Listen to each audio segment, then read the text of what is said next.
il aurait perdu des kilos. Mais les gars, vous avez probablement devant vous le nouveau numéro 10 du Real Madrid.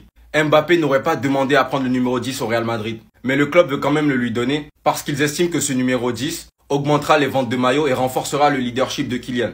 Mais les gars, le plus important aujourd'hui, c'est que Kylian a perdu 5 kilos à cause du virus qu'il a attrapé. Un visage pas très souriant, pas très athlétique, une repousse de barbe qui témoigne de sa maladie, des bras et des jambes un peu minces. Et pourquoi pas le retour de cette version, les gars. Il était beaucoup plus athlétique, beaucoup plus rapide. Et je trouve qu'il y a beaucoup plus de similarités entre ce Kylian malade et celui de la Coupe du Monde.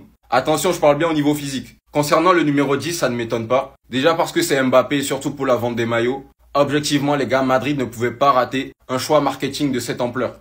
Vu que c'est Kylian, ça va faire du bruit encore une fois. Et je sais déjà qu'il y en a qui vont nous dire que Madrid ne lui donne pas parce qu'ils le veulent, mais surtout parce que Mbappé l'a demandé. Bref, les gars, je transpire comme un fou dans cette vidéo. Je reviens de mon footing, j'étais comme Kylian. Et j'espère qu'il sera de retour bientôt pour claquer des buts encore. Je sais pas trop si c'est une bonne nouvelle, mais Xabi Alonso veut innover. Xabi Alonso aurait commencé à utiliser des drones que vous voyez là lors des séances d'entraînement. C'est la première fois dans sa carrière qu'il le fait et ça lui permettrait de voir en détail le déplacement et le positionnement de tous les joueurs. Avant de continuer avec Xabi, l'état de santé de Mbappé continue de s'améliorer. Il se serait exercé aujourd'hui à l'hôtel.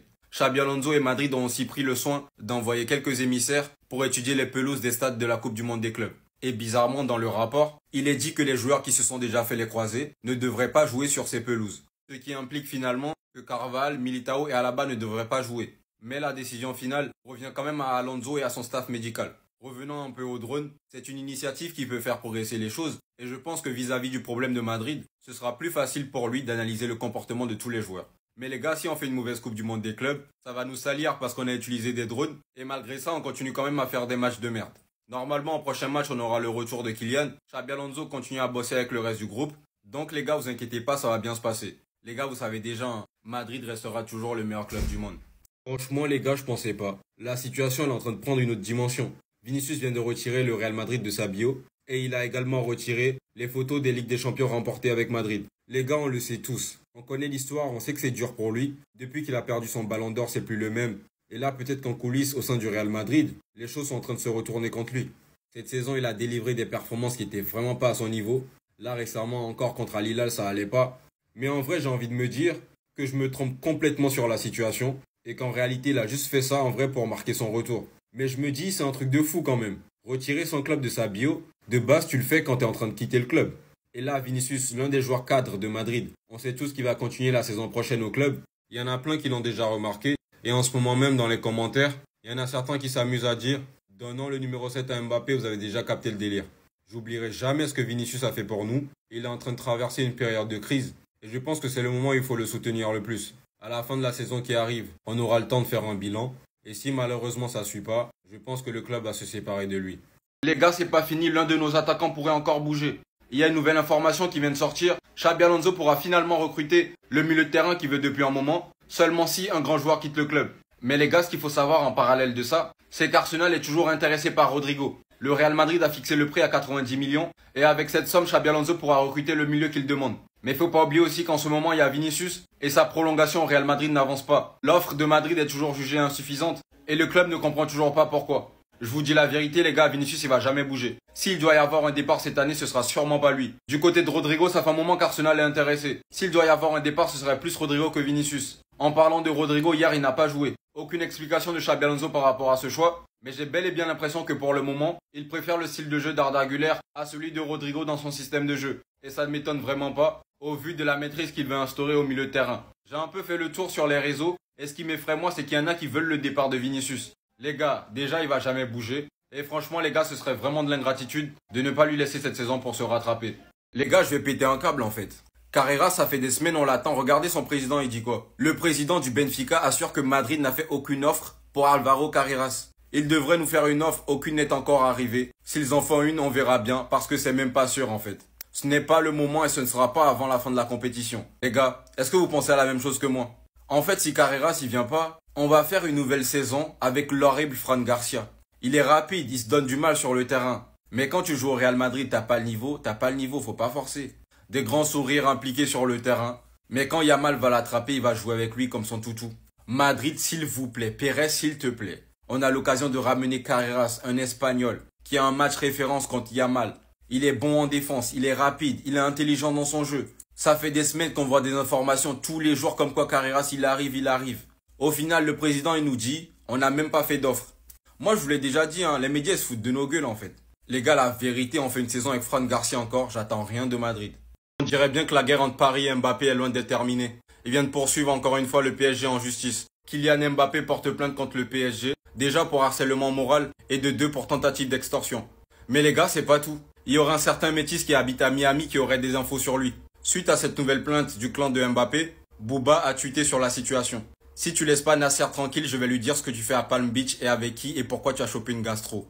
Joue au foot, marque des buts et vends des maillots. Tu vas pas nous péter les longtemps kiki et passe ton permis. Booba, il aime trop ça les gars. Là, il nous dit qu'il aurait des infos sur Kylian et pourquoi il aurait chopé une gastro. Pour rappel, une gastro qui lui a fait perdre du poids et qui l'a empêché de débuter la Coupe du Monde des clubs.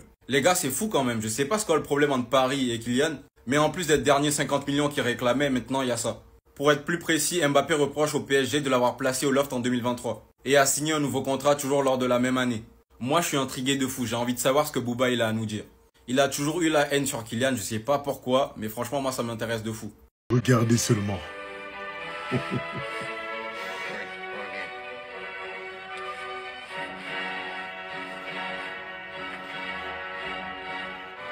Dior. Écoute. Il a dit Dior. Kicks, mesdames et messieurs. Trop de charisme, trop de noblesse. Qui es-tu vraiment? Tu n'es pas qu'un simple joueur de football. Ça me choquerait pas de le voir ministre ou autre à la fin de sa carrière. Non, plus sérieusement les gars, Kylian Mbappé c'est une image. Voilà, c'est le marketing. Et le Real Madrid veut se servir de ça, bien évidemment. Le Real Madrid veut donner le numéro 10 à Kylian Mbappé. Et bien sûr, ce n'est pas Kylian qui l'a demandé. Le club estime que le numéro 10 va augmenter les ventes de maillots. Avec le marketing, la marque, le leadership de Kylian Mbappé. Et maintenant, j'aimerais vous poser la question à vous. Est-ce que vous êtes d'accord avec ça? Parce que je sais que vous êtes nombreux à ne pas être d'accord avec ça. Parce que voilà, pour certaines personnes, Kylian Mbappé n'est pas un numéro 10. Que le numéro 10, c'est plus pour un joueur comme Arda Güler, par exemple. Mais vous-même, vous savez que les numéros dans le foot actuel, ça a perdu de sa valeur. Donc voilà, n'hésitez pas à me dire si vous êtes d'accord ou pas avec cette décision. Et je vous réponds dans les commentaires. Guide madrilène, on vous donne la voix. Venez suivre, les gars. Luka Modric, actuellement joueur encore du Real Madrid pendant cette Coupe du Monde des clubs, va signer à l'AC Milan après la Coupe du Monde des clubs, c'est officiel. Luka Modric, lui, veut rester au haut niveau, ne veut pas aller en Arabie Saoudite et c'est tout à son honneur. Paul Pogba a signé son contrat avec l'AS Monaco, c'est confirmé. L'officialisation devrait avoir lieu ce soir ou demain. Après Ansu Fati, c'est Paul Pogba qui rejoint l'AS Monaco et la Ligue 1. Donc très clairement, ça c'est une bonne nouvelle quand même pour la Ligue 1. Paul Pogba pourra peut-être se relancer et retrouver les Bleus et la Coupe du Monde 2026. Une autre ancienne star, ou star actuelle, pourrait revenir en Ligue 1. Le LOSC négocie pour une arrivée d'Olivier Giroud. Olivier Giroud n'a toujours pas pris sa retraite et pourrait finir en Ligue 1 au LOSC. Ce serait quand même une bonne recrue. Je pense qu'Olivier Giroud a encore le niveau pour jouer en Ligue 1 encore une saison. Le FC Barcelone est en train de faire un mercato XXXL. Le Barça activera la clause libératoire de Nico Williams la semaine prochaine. Le FC Barcelone est en train de se renforcer à tous les postes, défensivement, offensivement, au niveau du gardien de but. Et le FC Barcelone est officiellement le grand favori pour gagner la Ligue des Champions l'année prochaine. En tout cas, Nico Williams va rejoindre le FC Barcelone. Lamine Yamal, Robert Lewandowski, Dani Olmo, Rafinha, Ferran Torres, Nico Williams, ça va être très chaud. Le Real Madrid apprécie le profil de Christian Mosquera. Le club espère le recruter en 2026, libre de tout contrat. On sait que c'est à nouveau un petit peu la politique du Real Madrid. La nouvelle politique, c'est de recruter le maximum de joueurs pour 0 €. Donc, il pourrait rejoindre le Real Madrid l'été prochain gratuitement. Kevin De Bruyne a choisi le Napoli plutôt que la MLS pour prouver à Manchester City et à Guardiola qu'ils ont eu tort de le laisser partir. Donc très clairement, peut-être que le Napoli et Manchester City vont se retrouver en Ligue des Champions l'année prochaine. Mais Kevin De Bruyne, comme d'habitude, est un personnage à part entière qui n'a peur de personne. Alvaro Morata a donné son accord pour rejoindre le club de Côme, le club de Cesc Fabregas qui a des moyens colossaux cet été. On parle d'une enveloppe de 100 millions d'euros et qui pourrait jouer les premiers rôles en Serie A. Donc Alvaro Morata va rejoindre Côme dans les prochains jours. Manchester United se rapproche de la signature de Bryan Mbeumo. Ça pourrait avoisiner les 70 millions d'euros. Je trouve ça assez cher. Je me pose des questions quand même sur la cellule de recrutement de Manchester United. Parce que très clairement, je pense qu'il y avait mieux à faire pour eux. Mais quoi qu'il en soit, le joueur camerounais va rejoindre Manchester United dans les prochains jours.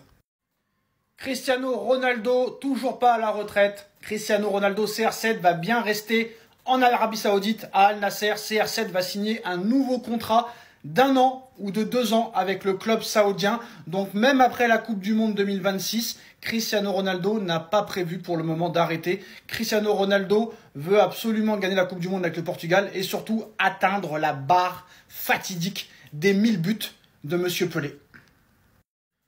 L'AS Roma envisage sérieusement de recruter l'international ivoirien Franck Kessié. Ce serait le retour du milieu ivoirien en Serie A.